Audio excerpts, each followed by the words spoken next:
Have you ever wondered how to handle holiday stress with emotional intelligence? You might also be wondering what this has to do with you and DEI. This illustrates also the many facets of emotional intelligence and how to bridge the gap towards DEI. We are so excited to have you here with us today.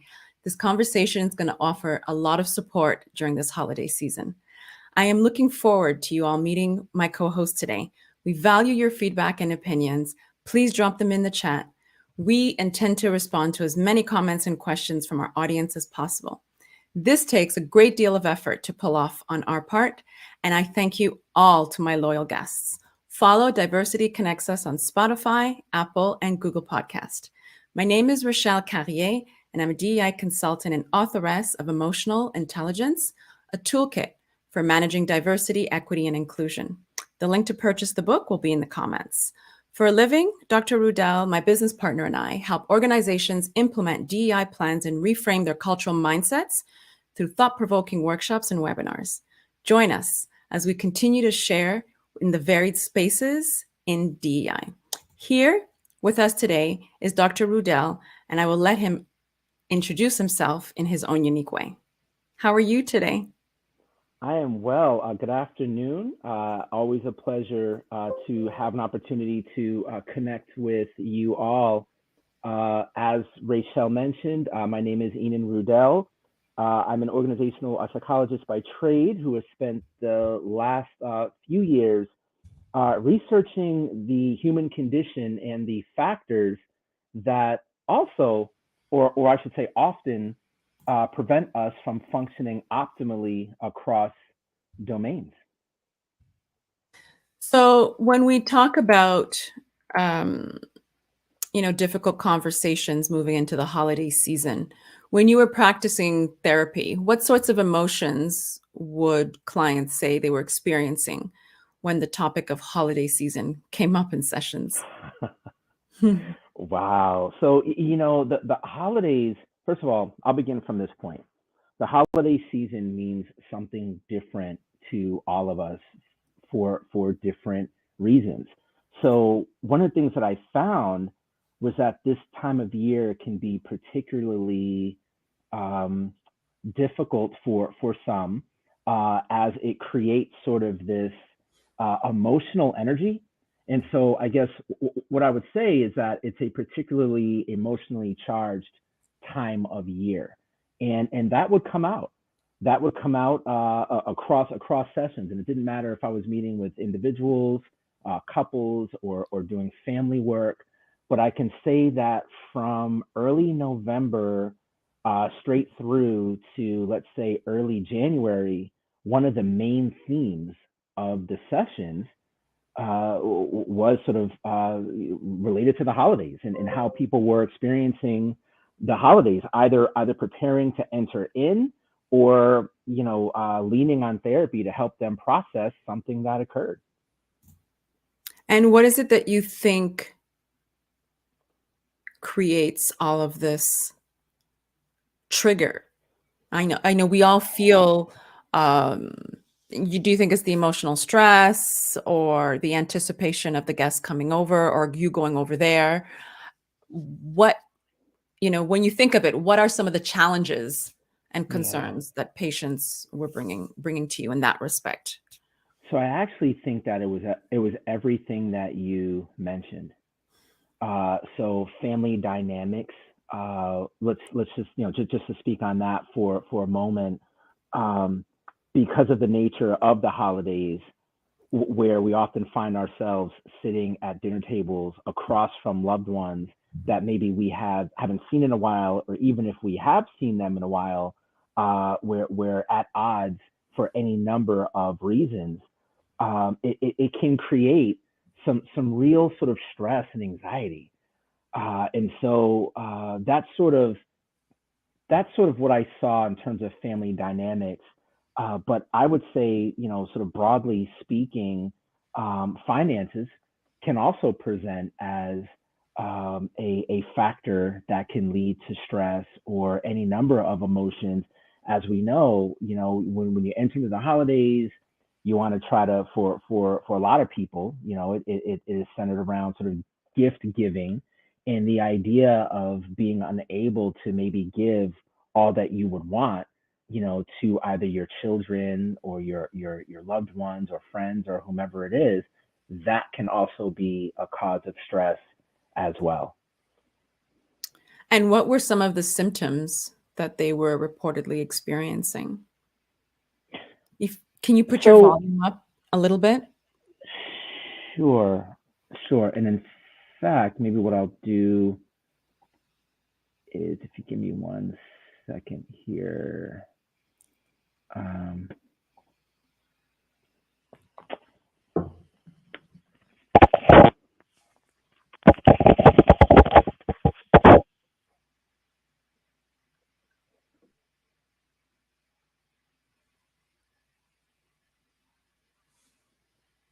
Right now you're on mute. Can you hear me now? Yes, it's much better. It's much clearer. Excellent. So would you mind repeating that question? Sure, absolutely. What were some of the symptoms that were reportedly experiencing? So, anxiety, stress, sleep difficulty, loss of appetite, an inability to focus. So that there really were sort of this broad spectrum of symptoms that seemed to surface that were affecting people across domains. So they're spending their time at work and or at home, worried about the holidays, worried about this conversation and or interaction that was pending. And a lot of times, it seemed to be connected to the idea that, there's an awareness around a difficult conversation that, often needs to be had. And so in the case of my patients, there seemed to be this anxiety around, okay, if I go to, whoever was hosting, when I get there, is such and such going to want to raise this conversation or going to want to engage, in this discussion. And so it would lead to this sort of like perfect storm of, just emotional conflict. And so, again, from early November to early January, that's when I would say I would see the highest volume of patients. And oftentimes it would be people who maybe I was seeing, biweekly or even once a month, now coming weekly. And so in the weeks leading up to the holiday season, it would be sitting with folks, helping them think through some potential strategies for navigating those types of conversations should they arise. And I had prepared some strategies to share today with our listeners. If you don't mind, is now an okay time to sort of get into some of these strategies? Oh, absolutely. Awesome. Okay, so I'll share with you what I would work with patients around, or better yet, what I would encourage. So first and foremost, being present, being fully present in the moment. And I'll tell you why that's important. Oftentimes, it's sitting at the holiday table, just waiting for the other shoe to drop, just waiting Yeah. waiting for the conversation to happen, the conversation that you feel in your heart and in your mind is pending. And so that, unfortunately, that does a few things. It hinders you from being fully present and enjoying the moment, but it also causes sort of your thought process to sort of travel down this road of negative thinking. So now we're sort of predicting what we think might happen instead of allowing ourselves or giving ourselves license to just kind of sit in the moment. So there was quite a bit of work done around cognitive reframing and sort of helping people understand that if you enter in to a situation expecting a difficult conversation and or looking for a difficult conversation, it actually increases the likelihood of that conversation not only happening, but that conversation taking place under these sort of heightened, emotionally charged, um, scenarios, right? So the first sort of takeaway would be to be present. Next, to set and communicate boundaries. So I remember this one gentleman who hadn't seen his family in a number of years, and he was really anxious about going to the family dinner at the holidays, because he in his heart felt like a conversation was going to take place. So one of the things that we worked on was setting some boundaries around how long he was going to be there, and what that looked like for him was setting a commitment, that he would be there for 90 minutes. He'd be there essentially for an hour and a half, right? So you're able to say to your family, yes, I'll be there, right? So you're showing up, you're going, you're being a good sport, but you're also honoring your own sort of thoughts and feelings and emotions as well, by sort of setting this boundary around the time that you're going to get there to the time that you will be leaving. So there's that. There's also being open with your loved ones around, the nature of the conversation. What are you okay with? What are you comfortable with? It is okay to say to someone that, you understand their perspective, you even value their perspective, but that you're really just there to enjoy your meal. And can this be tabled for another time, right? So it sort of helps to preserve that space for engagement and all the things that holidays in theory should mean. Next, focus on the topic rather than the person.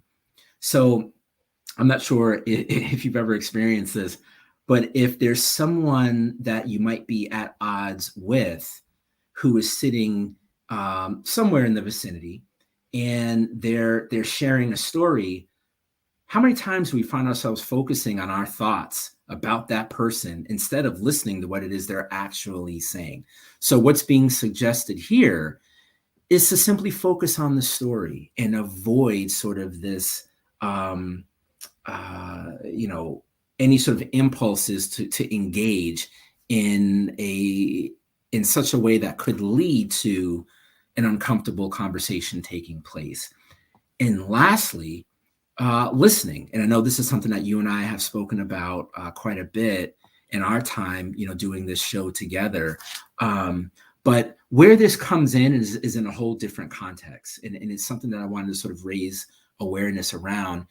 You never know what folks are experiencing around the holidays, right? Holidays are a time of great joy, but it's also a time of great grief and grieving, grieving those that are no longer with us, reflecting on what Christmas is or whatever holiday you celebrate, what it used to mean to you. So I think just creating a space to listen for what's being said, but to also listen to what's not being said. Is there someone sitting at that table that's particularly quiet? Is there someone that you've reached out to wish them a happy holiday season and maybe you haven't heard back from them? Now, that could be for a number of different reasons. They could simply just be caught up with sort of the errands that typically surface around that time of year. What I'm suggesting is to make a space to allow someone to share if need be, because you never know what folks are experiencing. So I'll pause there because I know I said a lot, but just to sort of recap, be present, communicate boundaries, focus on the topic rather than the person, and listen. And Right. those are sort of the 4 strategies that I would recommend as we enter into the holiday season. I think what also happens while we enter, basically any holiday is the narrative Mhm. that we have already conjured up in our minds. And we bring that narrative into all the spaces that we enter. And especially during the holidays, I think that narrative continues to replay and it's amplified now once present at any dinner table, where now you're revising in your mind, creating a story of how this conversation can pan out. And you mentioned something that's really important is staying present. And I think that's what it is, because as you're creating your story in your head, you're not present. You're Right. not actually focusing on what the person's saying or receiving the information or taking the time to reflect. And establishing the boundaries, I know is another strategy you mentioned. I think that's a big one, because often as empaths and people who want to please others or are very generous with their time don't really have those boundaries. And to be able to, to use no as a full sentence and to understand that it's not the time to have that conversation might be very difficult for someone who doesn't know how to establish the boundaries. Absolutely. And that's where I would find myself working with them leading up to the holiday season, right? For most of us, it's a challenge. For most of us, it's a struggle, right? Most individuals at their core, you want to be accessible to your loved ones. You want to be able to engage in conversation and interact with them in a meaningful way. But how do you do that and still honor your own thoughts and feelings and reflections on whatever it is that you might be sitting with? So, this idea of pre-work can be really valuable. So, knowing that there might be an opportunity for a difficult conversation or difficult interaction, that right there is grounds enough to sort of take a step back and ask yourself, what is it that you need to be able to engage in that interaction in a meaningful way? So there's a few steps involved there. First, it's really getting a pulse check on what's surfacing for you. What are your feelings at the moment, right? So there's that. Next, who's involved? And this is where we sort of get into either it could be family dynamics, or loved ones or friends or whomever, but it's really now gathering your thoughts on the nature of that relationship and the trajectory of that relationship. So now you've done some self-reflection around what you're feeling. You've now reflected on the nature of the relationship. Now thinking about sort of, how do you want to be in that space? How do you want to show up in that space? And if the answer is, hey, I just want to have a good time, then the next thought is, what do I need to do to secure that? Right. And while we can't control others, we can, we do have full autonomy over how we show up and what we choose to engage in versus what we choose not to engage in. So in that pre-work, it's really sort of laying out a game plan so that when you get there, you're going to be there for whatever length of time. If part of your pre-work has been to determine, okay, I'm going to be there for 90 minutes, right? Let's say for argument's sake, that's the case. Okay, fine. You're going to be there for 90 minutes. You know what you're comfortable with and what you're not comfortable with. You're able to set the kind of boundaries that will allow you to sort of move in a way that allows you to show up as your best self. So, these are sort of the steps, again, that I would consider to increase the likelihood of having an enjoyable experience. Right. There's a LinkedIn user. Thank you for chiming in today. We appreciate your support. Here they're saying, how do you support people in the workplace that might have those personal pressures in this season? Mm-hmm. Yeah. So I would actually use these same sort of strategies. I would encourage to some degree these strategies also be used, across domains, right? So you know, we've spent our time thus far today talking about sort of like the get-togethers, but even in the workplace, you know, it's being open with folks around setting those boundaries, you know, and being aware and in tune with what's surfacing for you, because oftentimes another thing that happens is when the holidays are a particularly trying time period, Hmm. you do run the risk of it coming out in these little ways across your life domains, right? So maybe you're short with people at work, you're not as patient. So it's important to be aware of all that. Absolutely. Absolutely. Can you speak of the importance of cognitive reframing? I know there's a LinkedIn user who said, absolutely. Yeah. He says, or they say cognitive reframing, yes. And I Yeah. think we should maybe probably elaborate more on that.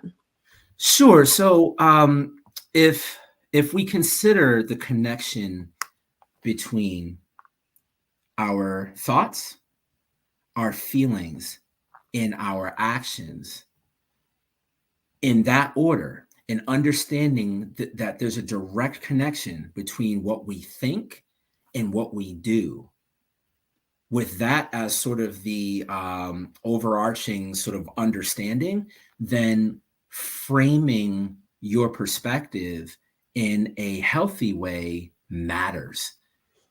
It matters because if you have a negative framing, you very well might respond in a way that matches that. Right. I have something to add to that though.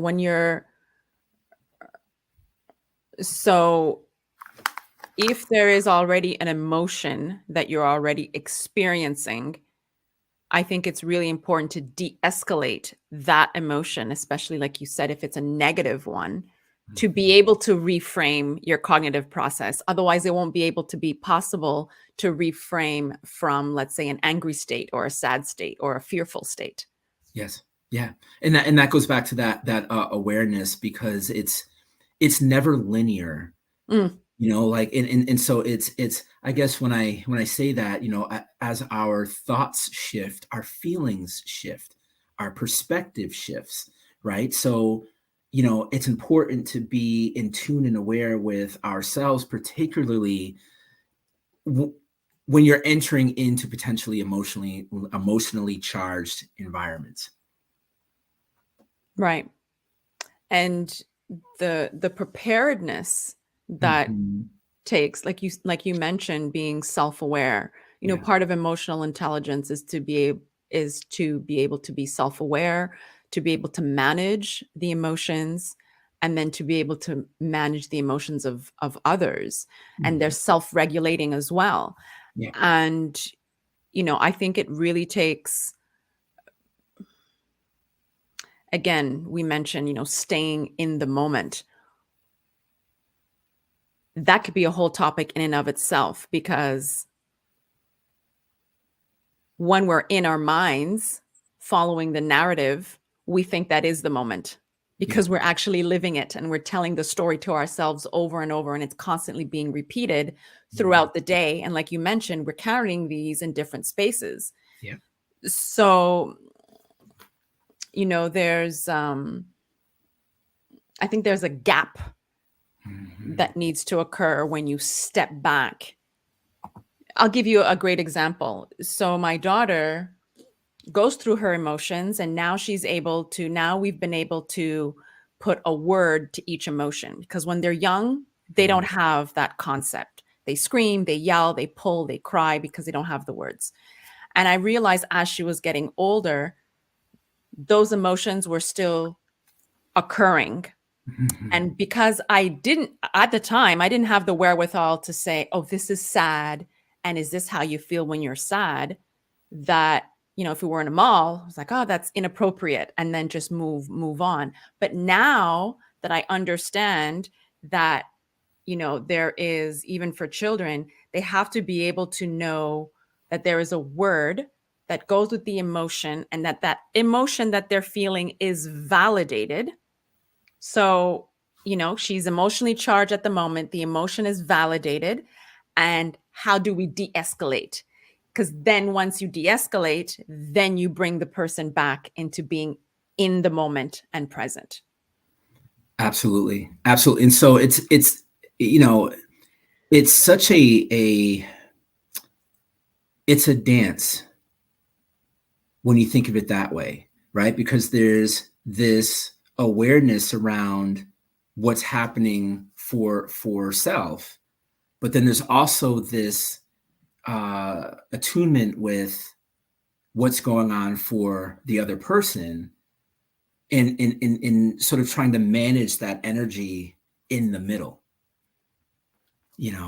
which of course is easier said than done. But when we talk about being, present, to your point, there's a lot there. Right. It's emotional intelligence, it's mindfulness, it's use of self. There's all of these really heavy concepts that might be worth us even teasing apart in the weeks to come, because I think that this could be a really helpful platform, for our listeners as we move deeper into the holiday season. Right. And what advice would you offer to our listeners as a takeaway to help them stay centered throughout the holidays?